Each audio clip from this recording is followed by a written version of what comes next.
I'm dating a girl right now, and I think we're dating. She stopped shaving her legs, and she just got a vibrator, and I got an Xbox, so we are spending less time together, you know? I'm playing NBA 2K, she's playing with herself, but either way, we're both thinking about LeBron.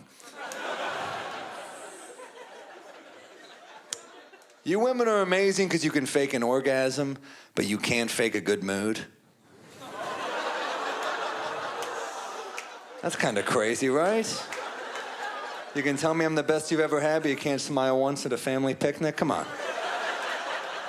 Pep up. Every time we have sex, she says, "You made me come," which I find to be nice, because I know I'm not doing a ton. We'll be having sex, and she's like, "I'm about to come," and I'm like, "Cool." Then she's like, "Stay completely still." I'm like, "All right."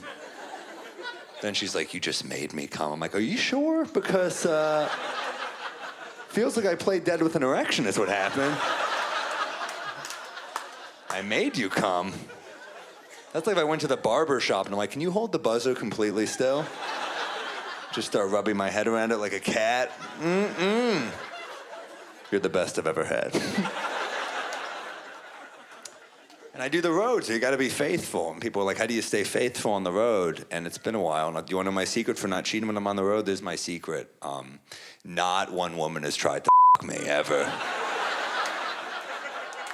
That's how I do it. It's a struggle every day.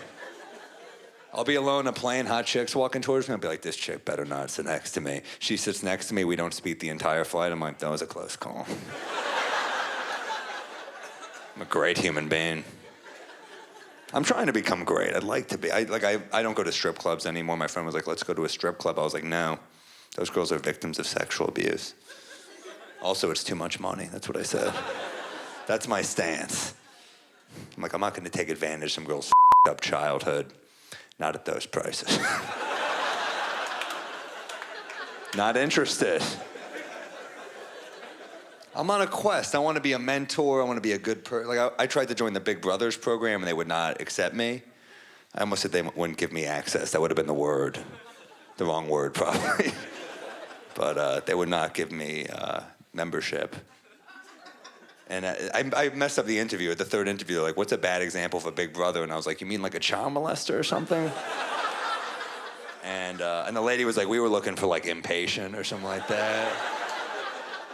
I was like, "I thought we were playing high stakes, you know." She's like, "What are you gonna bring to the Big Brother program?" I was like, "Patience." That's the opposite of pedophilia. The willingness to wait.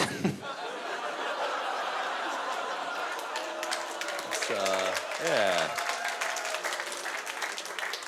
It's a pedophilia joke, but it's structurally perfect, so you know, it's worth clapping for. You gotta laugh at horrible shit, because there's so much horrible stuff going on. I mean, the last couple weeks in the news have been insane. Who would have thought that the best time of the year would be that little kid getting eaten by an alligator at Disneyland? I didn't think that would be our high point, but it kinda has been, right? The worst part of that is that ISIS is taking credit for it. That's what really scares me. That alligator's with them. I'm allowed to talk about ISIS. They tried to recruit my eyebrows once, and ever since it's cool. So you can laugh at that. It's okay. Can I tell you how much I despise Delta? Oh my God, I hate Delta. Don't fly them if you're paying attention to what I'm saying right now. They got the Biscoff cookie. It's a good cookie. It's a damn good cookie. I take it back. I like that cookie. You can dip it in coffee. You could eat it plain. It's a versatile snack. I like a pretentious cookie. I like a biscotti, you know? Or I feel like Chips Ahoy looks at biscotti like, "Dude, we get it. You studied abroad, you know? Jesus Christ." And biscotti is like 2 summers, you know? Prague and Madrid. But they took away 20,000 of my airline miles, which were hard-earned. And I called and I was like, "This isn't fair." And the woman on the phone, she's like, "Oh, we don't do this anymore." And I'm like, "You don't do what anymore?" She's like, "We don't do complaints anymore." "Excuse me?" She's like, "Yeah, you can email our complaint division, but it's gonna take like 6 months." And I was like, "That's ridiculous." She said, "Also, your mother's a cunt." I was like, "Wait, what was that last part?" I'm paraphrasing, but that's how her words made me feel, so. You know. That's a trick I learned in therapy. I'm allowed to say whatever I want as long as it's how I feel. I do that to my girlfriend Like, I would never, in a fight, when it gets heated, I would never call her crazy, but I would say, I feel like, based on your current behavior, you would fit in well in a psych ward. That's just how I feel, you know? And if you disregard my feelings, it's insensitive, so. So I get transferred to another woman at Delta. She's even worse. She was like, oh, well, your miles are from 2010, and we didn't start keeping track till 2011. Sorry. That's a direct quote, by the way. Sorry. With an AY. The least sincere of all apologies. You would never go to a funeral. Sorry. And if you do, that's the murderer right there. I was like, this is not fair. And she said, well, I don't know what to tell you. I said, I feel like you're being kind of condescending. She said, oh, am I? And I'm not proud of what I said next. I said, I hope that you die in a fire.